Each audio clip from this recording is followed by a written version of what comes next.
Charles Bovary, médecin de campagne, épouse une veuve en premières noces et découvre la vie conjugale. Charles avait entrevu dans le mariage l'avènement d'une condition meilleure, imaginant qu'il serait plus libre et pourrait disposer de sa personne et de son argent. Mais sa femme fut le maître. La première femme mourut et Charles Bovary rencontra Emma. À présent, il possédait pour la vie cette jolie femme qu'il adorait. L'univers, pour lui, n'excédait pas le tour soyeux de son jupon. Mais Emma, bercée aux lectures romanesques, s'ennuie vite dans son mariage. La conversation de Charles était plate comme un trottoir de rue, et les idées de tout le monde y défilaient dans leurs costumes ordinaires, sans exciter d'émotion, de rire ou de rêverie.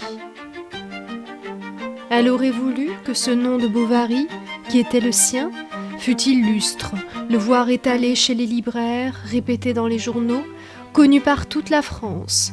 Mais Charles n'avait point d'ambition. Au fond de son âme, cependant, elle attendait un événement. Comme les matelots en détresse, elle promenait sur la solitude de sa vie des yeux désespérés, cherchant au loin quelques voiles blanches dans les brumes de l'horizon. Elle ne savait pas quel serait ce hasard, le vent qui le pousserait jusqu'à elle, vers quel rivage il la mènerait. Mais c'était surtout aux heures des repas qu'elle n'en pouvait plus, dans cette petite salle au rez-de-chaussée, avec le poêle qui fumait, la porte qui criait, les murs qui suintaient, les pavés humides. Toute l'amertume de l'existence lui semblait servie sur son assiette, et à la fumée du bouilli, il montait du fond de son âme comme d'autres bouffées d'affalissement. Est-ce que cette misère durerait toujours ? Est-ce qu'elle n'en sortirait pas ? Elle valait bien, cependant, toutes celles qui vivaient heureuses. Elle avait vu des duchesses à la Vaubyessard qui avaient la taille plus lourde et les façons plus communes, et elle exécrait l'injustice de Dieu. Emma rencontra alors Léon, il était pris d'elle et vient la voir souvent. Quant à Emma, elle ne s'interrogea point pour savoir si elle l'aimait. L'amour, croyait-elle, devait arriver tout à coup, avec de grands éclats et des fulgurations, ouragans des cieux qui tombent sur la vie, la bouleversent, arrachent les volontés comme des feuilles et emportent à l'abîme le cœur entier. Elle ne savait pas que sur la terrasse des maisons, la pluie fait des lacs quand les gouttières sont bouchées, et elle fut ainsi demeurée en sa sécurité lorsqu'elle découvrit subitement une lézarde dans le mur.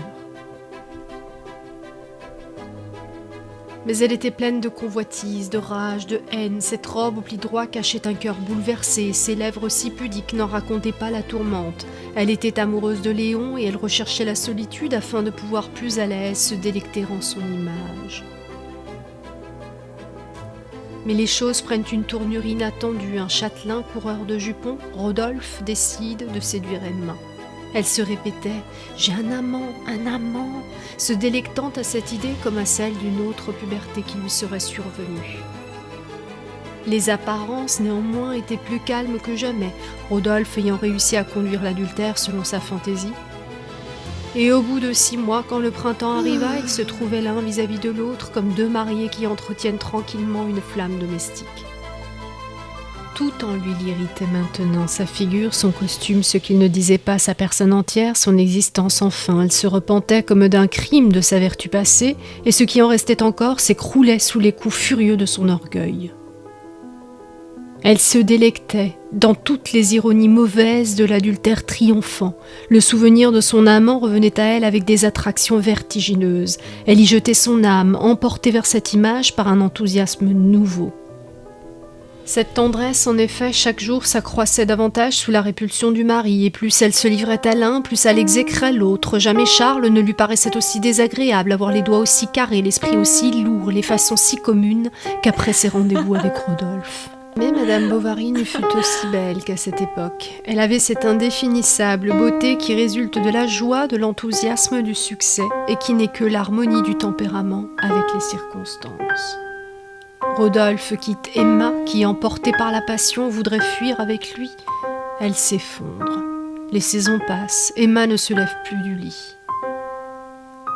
Charles, désespéré, l'emmène au théâtre pour la divertir. Emma y croise Léon. Il admirait l'exaltation de son âme et les dentelles de sa jupe. D'ailleurs, n'était-ce pas une femme du monde et une femme mariée, une vraie maîtresse, enfin ?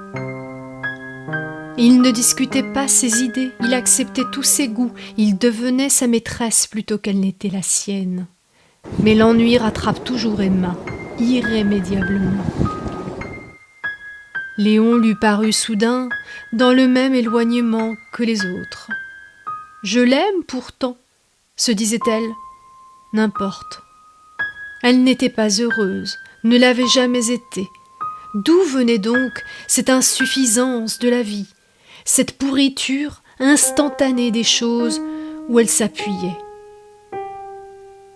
Ah, quelle impossibilité! Rien d'ailleurs ne valait la peine d'une recherche, tout mentait. Chaque sourire cachait un bâillement d'ennui, chaque joie une malédiction, tout plaisir son dégoût, et les meilleurs baisers ne vous laissaient sur la lèvre qu'une irréalisable envie d'une volupté plus haute. Emma dépensa tout va sans rien dire à Charles et s'endette fortement. Elle fut stoïque le lendemain lorsque maître Hareng, l'huissier, avec 2 témoins, se présenta chez elle pour faire le procès-verbal de la saisie. Et il inclina les papiers légèrement, comme pour en faire tomber des Napoléons. Alors l'indignation la prit à voir cette grosse main aux doigts rouges et mous comme des limaces qui se posait sur ces pages où son cœur avait battu. Ah, c'est bien peu de choses, la mort, pensait-elle. Je vais m'endormir et tout sera fini.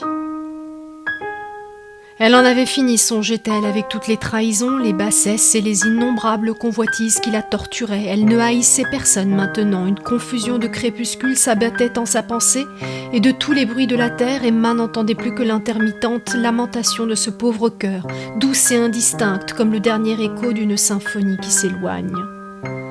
Quand on ne supporte plus sa vie, pourquoi la subir quand on peut s'en inventer une autre ?